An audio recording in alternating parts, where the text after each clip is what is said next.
11 स्थानों पर जहां से काफ़ी लोग उत्सुक हैं लड़ने के लिए, हमारे कार्यकर्ता और कई जो जिम्मेदार किस्म के लोग हैं हमारे प्रत्याशी बनने के लिए उत्सुक हैं। तो हम लोगों ने अभी 11 सीटों का अभी वो है जहां हम लोग इलेक्शन लड़ेंगे।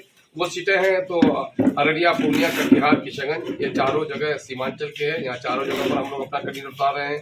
दरभंगा में उतार रहे हैं और मुजफ्फरपुर में, उजियारपुर में, काराकट में, बक्सर में, गया में और भागलपुर में। एक बड़ा आरोप हम लोग का रहता था कि भाई सब हम लोग कांग्रेस के खिलाफ लड़ते हैं।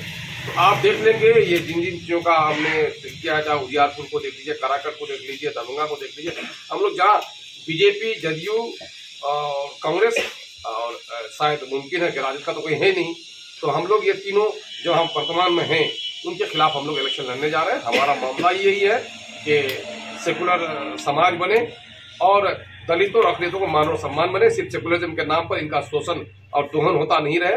बिहार की जो जाति आधारित गणना आई है उसने चौंका दिया है लोगों को कि इन दलितों ने और मुसलमानों ने हमेशा लोगों को वोट दिया लेकिन उसकी हिस्सेदारी कभी नहीं तय की, जिसके नतीजे में आर्थिक, सामाजिक, शैक्षणिक और सरकारी नौकरियों में इनकी हिस्सेदारी अत्यंत कम है।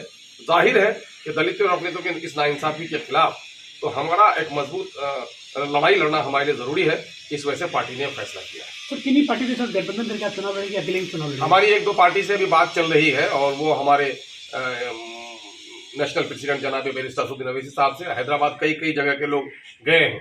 हम लोगों ने कहा कि जो कुछ भी हमारी पॉलिसी बनेगी, लेकिन हमारा मामला चूंकि वहाँ से तय होता है, तो अभी कई जगह के जो प्रत्याशी लोग हैं वो लोग हैदराबाद गए हुए हैं और अलायंस के सिलसिले में बात चल रही है। सर 11 सीटों पर प्रत्याशी भी चयन हो जाएगी? नहीं, प्रत्याशी का मामला अभी अंडर कंसिडरेशन है और लेकिन ये है कि सीटों के बारे में हम लोगों ने प्रस्ताव दिया है। सर आप प्रदेश अध्यक्ष आप किशनगंज की लोकसभा सीट से चुनाव लड़ेंगे? जी, मेरा तो ऐलान भी कर दिया है पार्टी के नेशनल प्रेसिडेंट जनाब बैरिस्टर असदुद्दीन। किशनगंज के अलावा और भी प्रत्याशी की घोषणा हुई है? नहीं, घोषणा तो मैंने कहा ना कि इन सीटों का चयन हुआ है, इन सीटों का चयन हुआ है, अब प्रत्याशियों का चयन होगा। मुद्दा क्या रहेगा? मुद्दा हमारे लिए तो वही है कि इस मुल्क में कम्युनिज्म ने नुकसान पहुंचाया और धोखेबाज सेकुलर ताकतों ने धोखा पहुंचाया है।